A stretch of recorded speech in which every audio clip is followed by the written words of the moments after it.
देखिए next question. एक दुकानदार 8400 रुपए में कुछ वस्तु खरीदता है। वह 3/5 भाग वस्तु को 15% के लाभ पर बेचता है। शेष वस्तु को वह कितने प्रतिशत लाभ पर बेचे कि उसे कुल पर 20% का लाभ हो। ठीक है, देखिए इसको हम एलिगेशन मिक्सचर एंड एलिगेशन वाले तरीके से करेंगे। तो 3/5 भाग वस्तु को 15% के लाभ पर, और मैं एक सेकंड रुकी, इसको मैं ऐसे कर लेता हूँ। और शेष वस्तु को कितने प्रतिशत लाभ पर बेचेगी कुल पर 20% का लाभ हो। अब देखिए एक वस्तु है उसको 15% के लाभ पर और दूसरी का हमें बताना है, और टोटल पर हमको दे दिया कि 20% का उसे प्रॉफिट हो रहा है। तो देखिए अब ये जो वस्तु है ना, ये क्या है, 3/5 भाग है, मतलब टोटल वस्तु 5 है और उसमें से 3 जो है इस टाइप की है, मतलब फर्स्ट टाइप की कितनी है, 3। तो बच गई कितनी, 2/5, मतलब टोटल 5 है और 3 प्रकार की जो है उसको 15% के लाभ पर है। तो बच गई कितनी, तो 2/5, मतलब 3/5 और 2/5, 5 से 5 इसको काट दी, 3:2। ठीक है, अब इसमें से माइनस कीजिए तो कितने आएगा, 5। तो ये देखिए 5 जो है ना, 2 का कितना गुना है, 2.5 गुना। तो यहाँ पर भी कितना होगा, 2.5 गुना, मतलब 25 मतलब 7.5। अब 20 में से माइनस करके आ रहा है तो 20 में से प्लस करके आएगा, मतलब 27.5। और यही हमारा क्या है, आंसर। देखिए एक वस्तु को 15% के लाभ पर बेचता है, मतलब 3/5 भाग को, तो 3/5 बच गया कितना, 2/5। इनका जो मतलब रेशियो आएगा 3:2, 5 से 5 कटेगा तो 3:2। ये हमको निकालना है, टोटल पर 20% है। इसमें से माइनस कीजिए 5। अब ये इसका कितना, 2.5 गुना है, तो इसका भी कितना होगा, 2.5 गुना, मतलब 7.5। इसमें से माइनस करके आया तो इसमें ये प्लस करके आएगा 27.5। यही हमारा आंसर है। मैं आपको इसी प्रकार का एक क्वेश्चन देता हूं, आप वो करके देखिए एक दुकानदार 4800 रुपए में कुछ वस्तु खरीदता है। वह 2/5 भाग को 25% के लाभ पर बेचता है। शेष वस्तु को कितने प्रतिशत लाभ पर बेचे कि उसे 19% का लाभ हो। सेम इसी प्रकार का क्वेश्चन है, तो आप ये क्वेश्चन करके देखिए। और मैं अगर आपको इसके ऑप्शन देना चाहूँ तो 15%, 20%, 25%, एक आप कुछ भी मान लीजिए, एक मान लीजिए कि 22%। ठीक है, तो ये 4 में से इनका आंसर है। तो आप ये क्वेश्चन करके देखिए। तो चलते हैं नेक्स्ट क्वेश्चन। देखिए एक दुकानदार 4500 रुपए में कुछ वस्तु खरीदता है। वह कुल वस्तु का 2/5 भाग 15% के लाभ पर बेचता है। शेष वस्तु को कितने प्रतिशत की हानि पर बेचे कि उसे कुल पर ना लाभ हो ना हानि। तो देखिए 4500 में खरीदी, 2/5 भाग है, एक तो 2/5 भाग है, तो दूसरा क्या बच गया, 3/5 भाग। भाई टोटल 5 है, उसमें से 2 है ये, तो बच गया कितना, 3। तो मतलब जो रेशियो है वस्तुओं का वो 2:3। अच्छा, 2 वाली जो है वो 15% के प्रॉफिट पर, तो 15% के प्रॉफिट पर बेचता है। शेष को मतलब ये हमको निकालना है, टोटल पर उसे ना लाभ होता है ना हानि, इसका मतलब क्या है, 0। अब इसमें से माइनस कीजिएगा तो कितने आएगा, 15। अभी इसका कितना गुना है, 5 गुना, तो यहाँ पर भी कितना होगा, 5 गुना 10। अब इसमें ये ऐड करके आया है क्योंकि ये प्लस का है, मतलब भाई 0 में 15 जोड़ेंगे तभी तो 15 आएगा ना, मतलब ये प्लस का 15 तो 0 में 15। तो इसमें से ये क्या आएगा, माइनस होएगा, -10%।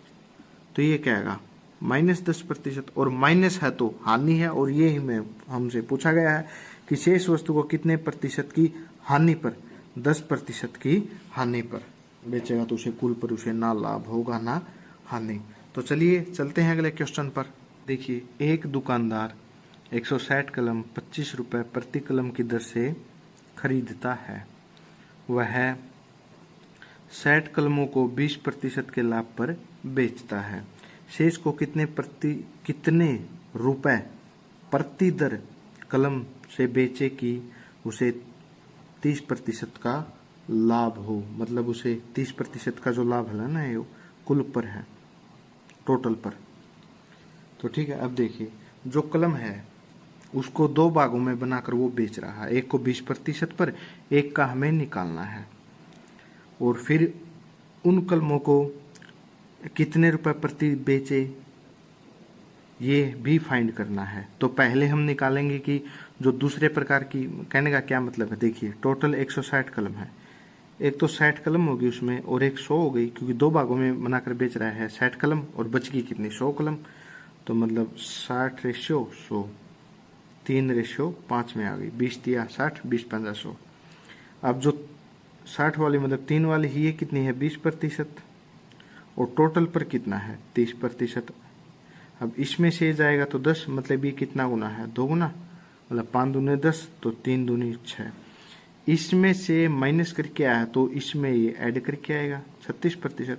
मतलब दूसरे मतलब 100 दूसरे प्रकार की जो मतलब दो भागों में डिवाइड किया है, तो उसको वह 36% के लाभ पर बेच रहा है। अब देखिए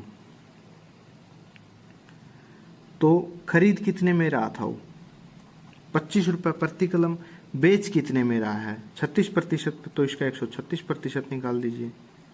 तो 25 चौका 100, 4 × 12, 4 चौके 16, मतलब 34 रुपए। तो यही हमारा आंसर है। तो आप इसी प्रकार का एक क्वेश्चन करके देखिए, अगर आपको ये समझ में आया है तो मैं आपको क्वेश्चन देता हूँ। देखिए एक दुकानदार 150 कलम 7 रुपए प्रति कलम की दर से खरीदता है।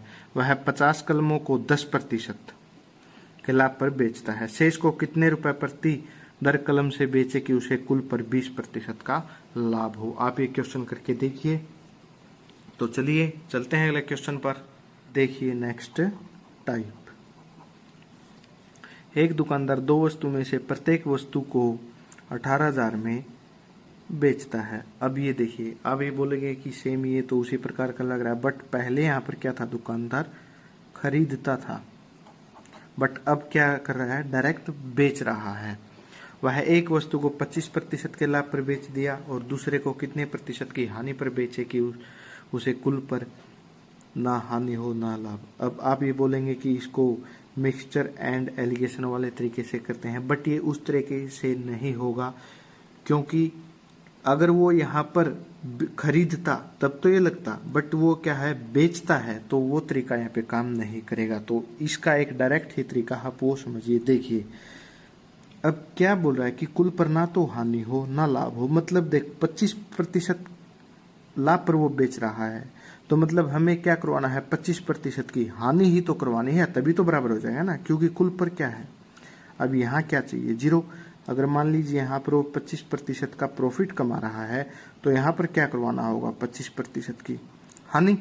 तो यही हमें निकालना है। अब देखिए 25% का लाभ मतलब 25% मतलब 25/100 मतलब 1/4। अब 4 क्या है, 4 है कॉस्ट प्राइस, मतलब 4 की कोई वस्तु उसने 5 में बेच दी, ठीक है, 5 में बेच दी। यहाँ पर क्या हो रहा है, 1 रुपए का प्रॉफिट, 1 रुपए का प्रॉफिट, और दोनों को क्या कर रहा है, 18,000 में बेचता है। मतलब जो सेलिंग प्राइस है ना, दोनों का बराबर है, तो सेलिंग प्राइस तो 5 ही है, सेलिंग प्राइस तो 5 ही है। अब 1 रुपए का प्रॉफिट हुआ है, तो अब हमें क्या करवाना होगा, 1 रुपए का लॉस। 1 रुपए का लॉस कब होगा, जब कोई वस्तु 6 रुपए में खरीदी होगी, तभी तो 1 रुपए का लॉस होगा। तो ठीक है, तो अब लॉस कितना हुआ, 1 इंटू में 100, ये हुआ किस पे है, कॉस्ट प्राइस क्या है 6, तो 2 से काटिए, 2 तिये 2 से 50। अब इसको डिवाइड करेंगे तो 16 से ही 2/3% क्या आएगा, लॉस, मतलब हानि प्रतिशत। यही हमारा आंसर है।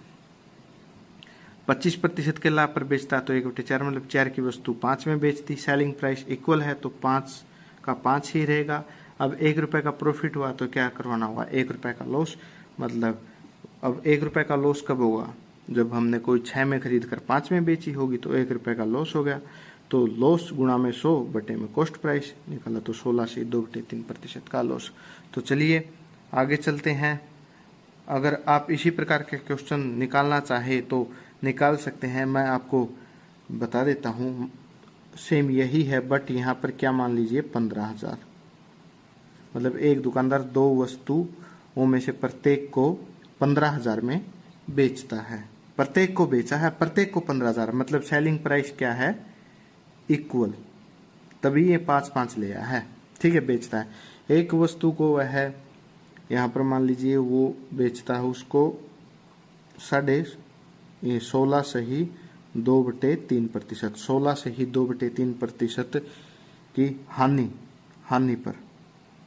हानि पर बेच देता है। और दूसरे को कितने प्रतिशत के लाभ पर बेचे कि उसे कुल पर ना हानि, मतलब 18,000 की जगह पे 15,000, 25,000 की जगह पे 16 से 2/3%। स्टार्टिंग में उसको हानि होती है और दूसरे पर उसको प्रतिशत का लाभ होता है। ऑप्शन की अगर मैं बात करूँ तो 25% है ये प्रॉफिट।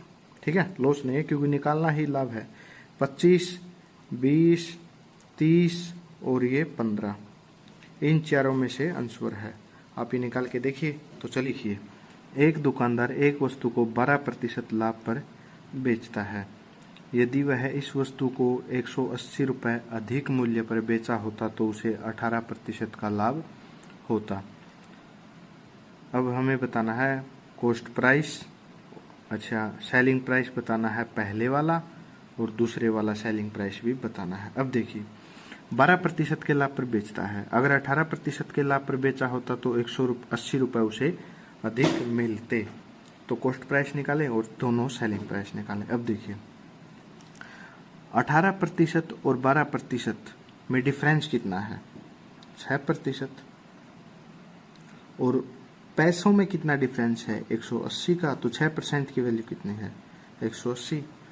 भाई 12% के लाभ पर बेचा, अगर 18 पर बेचा होता तो 180 रुपये उसे अधिक मिलते। मतलब 12-18 में कितना डिफरेंस है, 6% का। 6% की वैल्यू कितनी है, 180 रुपये। तो 100%, कोई भी कॉस्ट प्राइस कितना होता है, 100%। तो 100% की वैल्यू कितनी है, इसका कितना गुना, 30 गुना, तो 3,000। यही हमारा क्या है, कॉस्ट प्राइस। अब देखिए सेलिंग प्राइस निकालना है तो 3,000 पहले वाला निकालना है, मतलब 12% वाला। तो 3,000 कॉस्ट प्राइस है, इसका आप 112% निकालिए, 2 0 से 2 0, यही 3 दूनी 6, 3 एकम 3, 3 एकम 3, यही है सेलिंग प्राइस पहले वाला। अब निकालना है हमें दूसरे वाला, तो डायरेक्ट इसमें 180 जो ऐड कर दीजिए। ये तो हो गया सेलिंग प्राइस 12% वाला, और 18% वाला और निकालेंगे तो 3540 आ जाएगा सेलिंग प्राइस 2। 3,000 का 112 मतलब 12% करके निकाला सेलिंग प्राइस पहला। या तो अब आप इसका 18% के हिसाब से और निकाल दीजिए, तब भी यही आएगा, या फिर पहले वाला निकाल कर उसमें 180 रुपये ऐड कर दीजिए, दूसरे का सेलिंग प्राइस आ जाएगा। तो चलिए चलते हैं आगे। ये क्वेश्चन आप निकालिए, एक दुकानदार एक वस्तु को 5% हानि पर बेचता है। यदि वह इस वस्तु को 900 रुपये अधिक मूल्य पर बेचा होता तो उसे 10% का लाभ होता। कितने, 10% का लाभ होता। तो सीपी निकालें और सेलिंग प्राइस पहले वाला और दूसरे वाला सेलिंग प्राइस निकालें। मैं आपको इतना बता देता हूँ कि 5% की हानि और 10% का लाभ, इनका जो डिफरेंस है ना वो है 15%। 15% की वैल्यू कितनी है, 900 है। अब आप 100% करके कॉस्ट प्राइस निकाल लीजिए, फिर उसका 5% हानि करके सेलिंग प्राइस पहले वाला और उसका 10% करके सेलिंग प्राइस दूसरे वाला निकाल लीजिए। तो देखिए नेक्स्ट टाइप, एक दुकानदार अपनी वस्तु को सेलिंग प्राइस के 33 से ही 1/3% प्रॉफिट पर बेचता है, तो उसका रियल वास्तविक लाभ प्रतिशत बताए। अब देखिए यहाँ पे सेलिंग प्राइस बोला ना, सेलिंग प्राइस के लाभ पर, मतलब कहने का क्या मतलब है, जो 33 से ही 1/3% है, आप इसको सोल्व करेंगे तो 100/300, इसको काटेंगे तो 1/3।